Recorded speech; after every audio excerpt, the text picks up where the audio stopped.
Good morning, and welcome to Redeemer Lutheran Church. I'm Pastor Gary Lodeholt. As we approach Thanksgiving Day tomorrow, hold on to your hats at what God put in place for me a few years ago. I remember the moment, even now, years later. I stared at my mother and the object she was holding in disbelief, knowing that some incredible circumstances had just come together in a way that only the hand of God could bring about. But let me start at the beginning.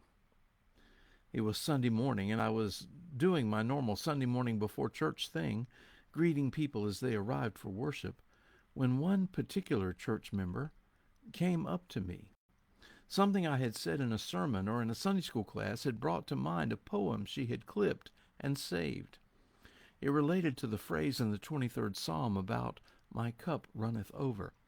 So it was called Drinking from the Saucer. Here it is. Drinking from the Saucer. I've never made a fortune, and I'll never make one now. But it really doesn't matter, because I'm happy anyhow. As I go along my journey, I've reaped better than I've sowed. I'm drinking from the saucer, because my cup has overflowed. I don't have a lot of riches, and sometimes the going's tough. But while I've got my kids to love me, I think I'm rich enough. I'll just thank God for blessings that His mercy has bestowed. I'm drinking from the saucer, 'cause my cup has overflowed. If you give me strength and courage when the way grows steep and rough, I'll not ask for other blessings. I'm already blessed enough. May I never be too busy to help bear another's load. I'm drinking from the saucer, 'cause my cup has overflowed. Now, like I said, that was on a Sunday morning. That evening, we stopped by my mother's home for supper. It so happened that she had just returned from a tour of New England. "Let me show you what I brought back from Cape Cod," she said, holding what looked like a small, delicate pink glass ashtray. "In fact, here it is so you can see it." "It's a cup plate," she says. By the way, here it is so you can see it. "It's a cup plate," she said. "In the early colonial days, the cups they used for hot tea didn't have handles, and so the cups were too hot to hold in order for them to drink. So what they did was pour the tea into the saucer and then set the cup over in this cup plate, and then they drank from the saucer." I said, "You're not going to believe this." And she said, "What?"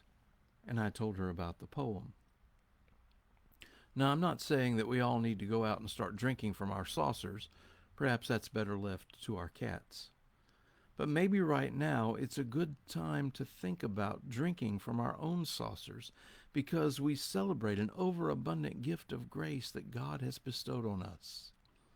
That's what this time of Thanksgiving is all about. God blesses us abundantly, and while we should be intentional about thanking God continually, many of us neglect to do that regularly.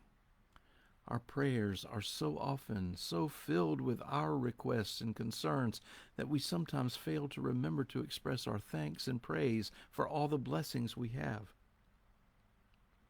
When I was a teenager, there was a song that had come out of Africa making the rounds in church. "God is so good, God is so good, God is so good, God's so good to me." As we gather over full tables with family and friends this Thanksgiving, may we remember that. As we go through each day throughout the year, may we remember that. God is good to us. Take hold of your saucer. Give thanks. Thanks for watching, and remember to let this day belong to God.